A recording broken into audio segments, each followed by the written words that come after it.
Alhamdulillah ya, sehat semua. Selanjutnya kami ingin memperkenalkan terlebih dahulu. Perkenalkan, kami dari Universitas Negeri Semarang atau UNS.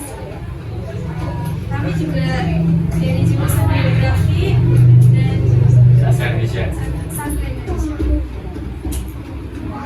Sebelumnya, di sini saya akan memperkenalkan diri. Perkenalkan, saya sendiri yaitu Zarifa, dan sini ada partner saya juga yaitu Cira. Tentu kita juga tidak berdua saja. Ada teman saya yaitu Nanda, Ima, dan Mariska. Sebelumnya, terima kasih buat ibu-ibu sekalian yang sudah meluangkan waktunya. Tujuan kami di sini untuk memberikan sosialisasi terhadap ibu-ibu sekalian dengan topik berkendara di bawah umur.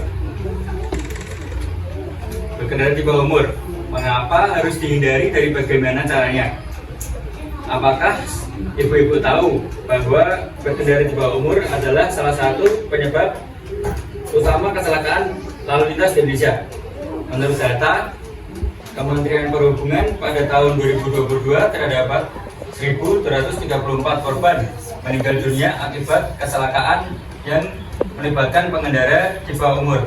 Hal ini menunjukkan betapa pentingnya kita untuk mengedukasi anak-anak dan remaja tentang bahaya dan dampak negatif dari berkendara di bawah umur.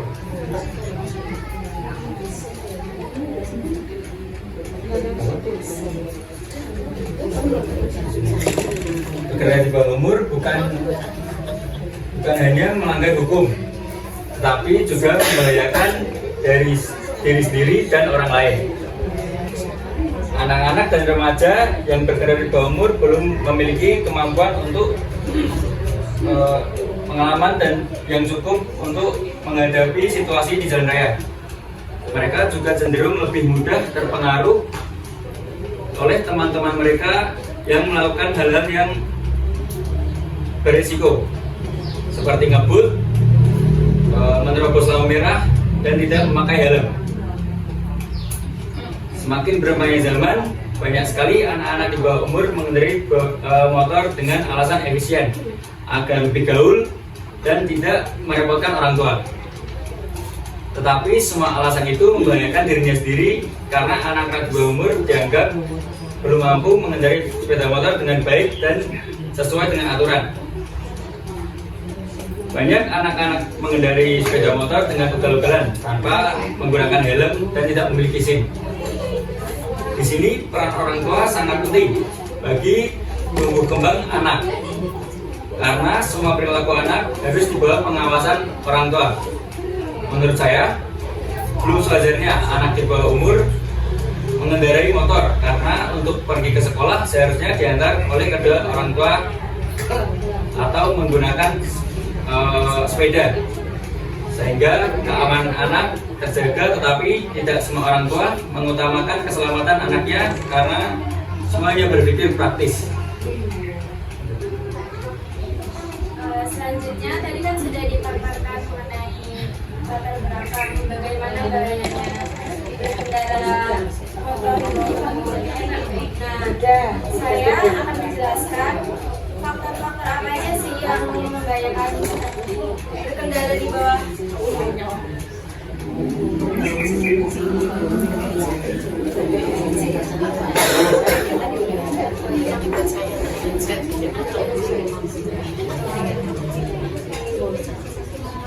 Di sini ada 4 faktor. Yang faktor yang pertama yaitu menyebabkan mereka menggunakan sepeda motor adalah orang tua atau pihak keluarga, karena pada dasarnya orang tua lah yang memiliki wewenang untuk memfasilitasi motor kepada anaknya, baik itu untuk ke sekolah maupun untuk bermain. Saat ini semakin banyak anak-anak yang dengan mudahnya menggunakan motor karena memang dari pihak keluarga sendiri yang mengajarkannya. Mereka menggunakan motor. Hal ini dikarenakan kekurang pahaman pihak orang tua atau keluarga terhadap aturan dalam berkendara. Selanjutnya yaitu faktor yang kedua dipengaruhi oleh efisiensi. digunakan. Hal ini dikarenakan jarak tempuh yang jauh akan mudah jika menggunakan motor.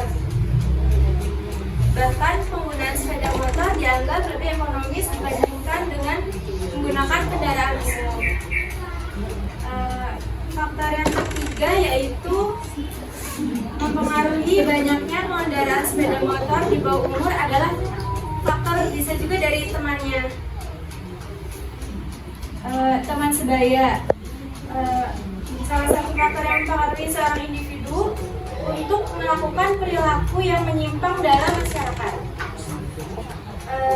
Selanjutnya yaitu faktor yang keempat atau faktor yang terakhir adalah gaya hidup. Gaya hidup juga mempengaruhi masyarakat penggunaan sepeda motor pada anak-anak. Kadang siswa yang tidak bisa mengendarai sepeda motor dianggap tidak gaul oleh temannya. Selanjutnya yaitu timbul pertanyaan. Saya mau bertanya sekarang. Silakan. Silakan. Itu kan yang kedua ya, misalnya untuk sekolah apa? Karena mungkin dari segi psikologi kan belum mencukupi ilmunya ya. Terus timbul pertanyaan. Tapi kalau misalnya saya sebagai orang tua ya, anak saya udah gede, apalagi anak yang nggak diajarin itu kan kebablasan gitu. Misalnya untuk sekedar di lingkungan nggak keluar, nggak belajar ya. Kalau belajar motor di rumah kan nggak mungkin, pasti di jalan. Dia tahu untuk biar dia itu apa namanya kendel, aja kendel ya. Itu seperti itu. Kendalanya orang tua kadang seperti itu. Takut kebablasan, banyak contoh. Banyak contoh kan waktu lalu kita ngomong jangan belum umur nggak boleh naik, akhirnya kebablasan nggak bisa. Kasihan zaman sekarang nggak bisa naik motor. Anak-anak sekarang milenial loh harusnya bisa naik motor minimal. Nah itu gimana? Baik, saya jawab ya Bu ya. Boleh. Sekali lagi itu kan berarti dalam tahap ajaran ya Bu ya. Ajaran. Itu otomatis kan dalam pengawasan orang tua sendiri. Nah, jadi kalau pengawasan orang tua kan orang tua lebih mudeng nih di jalanan gimana? Mungkin itu lebih aman bagi anak-anak Bu. Jadi aman aja. Iya. Jalan kalau di lapangan misalnya belajar di lapangan kan nggak bisa persiapan dengan jalan. Situasi kondisinya seperti apa? Berarti harus belajar. Ini kan kebablasan. Contohnya kayak saya nggak bisa naik motor. Kamu juga kan Takut ya Bu ya. saya itu nggak bisa belajar semakin takut.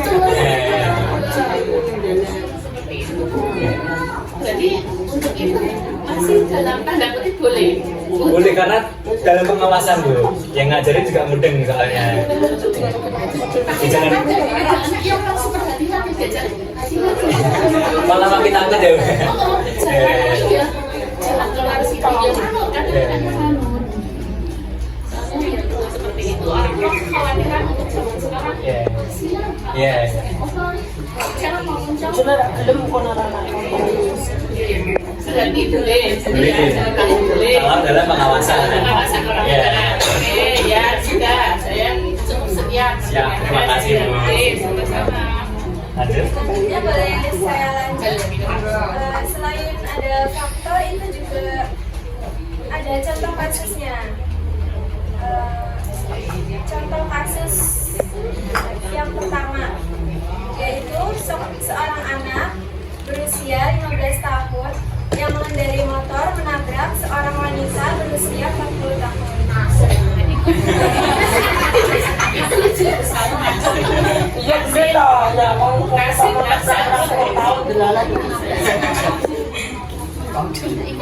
Sedang menyeberang jalan di jalan raya Kaligawe, Semarang. Pelaku kecelakaan tidak memiliki SIM dan tidak memakai helm. Korban yang bernama Sri Wahyuni mengalami patah tulang leher dan meninggal di tempat.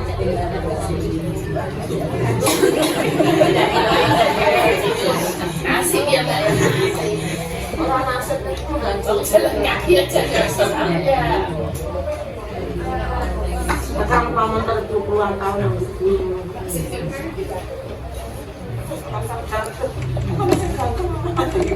Selanjutnya yaitu masuk ke dampaknya. Ada 4 dampak. Dampak yang pertama yaitu menimbulkan korban jiwa dan luka-luka baik bagi pengendara, penumpang maupun pengguna pelajaran lainnya. Dampak yang kedua yaitu menyebabkan kerusakan kendaraan dan infrastruktur jalan serta kerugian material yang harus ditanggung oleh pelaku atau orang tuanya. Dampak yang ketiga, mengganggu keselamatan dan ketertiban lalu lintas serta menurunkan kualitas lingkungan hidup akibat polusi udara dan suara. Dan ada dampak yang terakhir atau keempat, yaitu menghambat proses belajar dan perkembangan anak-anak dan remaja serta mengancam masa depan mereka sebagai generasi penerus bangsa. Baik, selanjutnya ada solusi atau bagaimana meminimalisir masalah tersebut. Yang pertama, melakukan sosialisasi tentang etika di jalan dan tanggung jawab yang harus dipikul jika terlibat dalam kecelakaan. Yang kedua, sebagai alternatif tentunya ada transportasi umum seperti BRT, angkot, Gojek dan lain-lain. Yang ketiga, memberikan motivasi dan pengawasan kepada anak-anak remaja agar tidak berkendara di bawah umur. Orang tua harus berperan aktif dalam mendidik dan mengontrol anaknya, serta memberikan contoh yang baik dalam berkendara. Orang tua juga harus mengetahui apa yang anaknya lakukan, di mana dan mereka berada. Orang tua harus memberitahu kepada anaknya dampak negatif dan positif dalam berkendara itu sendiri. Sudah, kesimpulan? Sekarang mas, ya karena kebutuhan juga situasi dan kondisinya kita nggak memungkinkan. Misalnya kita anak sekolah jauh ya, sekolah orang tua nggak bisa ngambil, orang tua sangat bencet kan. Yang kedua kalinya, ya kalau transportasi kadang waktunya itu ya kadang nggak pas ya. Keterlambatannya harus imbang. Itu juga dilema juga. Tapi ya anak sudah kita bekali hati-hati, pokoknya sekolah saja terus dulu. Anak saya dulu yang pertama sudah sekolah dua nggak usah. Tapi ya pernah pegang polisi. Ya saya kasihkan saja memang belum waktunya. Tapi saya akan kembali lagi karena biar mau masih pakai seragam dipegang dia kan sudah diberikan. Kan pasti dibilang saat itu yang itu nggak punya anak juga seperti itu ya, kasihan juga sekolah ya gimana waktunya sudah mepet, ada kalau pakai angkot terus berapa kali terlambat akhirnya ya masih itu yang jadi dilema ya Bu. Tapi ya memang anak sudah di luar sekolah malah jalan-jalan naik sepeda. Oh itu memang di luar sekolah kan memang bermain ya, kalau sekolah kan pakai seragam jam sekolah itu kan memang anaknya ke situ ya. Nah itu gimana itu kadang ya anak saya ya tak suka kok masih saya masih di bawah umur kali saya nggak mampu ngantar gitu. Mungkin kalau itu anaknya SMA ya Bu. SMA kan ada beberapa sekolah yang memperbolehkan memang. Yang kelas 10 ya Bu ya itu. Nah, itu kan juga mau beranjak ke 17 tahun juga kan Bu. Mungkin itu udah pemikirannya udah berbeda lagi Bu. Ya, tapi kan kita hati-hati kalau anaknya ya. Anaknya sudah sekolah ya mungkin saya nggak bakal. Tapi dia itu komitmen gitu. Kalau sampai rumah ya saya cek sudah sampai belum WA. Bu, aku udah sampai berarti tak itu menit sekian dia sampai di sekolah sudah WA.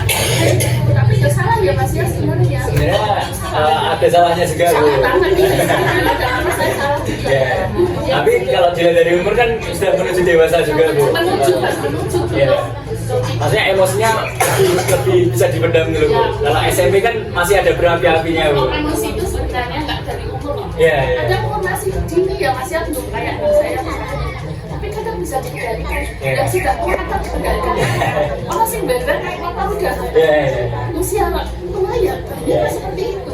Kembali lagi kan manusianya ya Bu.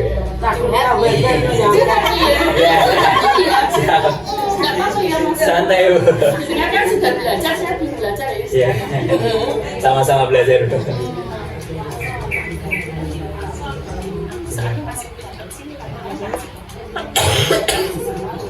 Selanjutnya yaitu yang terakhir adalah kesimpulan. Tujuan kami di sini yaitu ingin mensosialisasikan atau mengedukasi tentang risiko dan bahaya berkendara di bawah umur. setelah dari latar belakang, faktor, dampak, solusi atau contoh kasusnya, itu bisa ditarik kesimpulan bahwa berkendara di bawah umur adalah sebuah perilaku yang melanggar hukum. Karena menurut Undang-Undang Nomor 22 Tahun 2009 tentang lalu lintas dan angkutan jalan, syarat minimal untuk mendapatkan surat izin mengemudi atau SIM adalah berusia 17 tahun. Berkendara di bawah umur adalah sebuah masalah yang serius dan perlu ditangani dengan segera. Kita semua harus bersama-sama berkomitmen untuk menghormati aturan lalu lintas dan menjaga keselamatan bersama. Kita juga harus mendukung upaya-upaya pencegahan dan penanggulangan kecelakaan lalu lintas yang melibatkan pengendaraan di bawah umur. Dengan begitu kita dapat menciptakan lingkungan yang aman, lingkungan yang nyaman, dan harmonis bagi kita semua. Baik, mungkin ibu-ibu di sini ada yang mau mempertanyakan lagi perihal berkendara di bawah umur? Sudah cukup. Ya. Baik, terima kasih untuk waktu yang sudah diberikan dan untuk pertanyaan-pertanyaannya Ibu ya. Ya. Ya. Pastinya biar itu biar masih. Siap. Iya, ya bagus. Baik, terima kasih untuk semuanya. Assalamualaikum warahmatullahi wabarakatuh.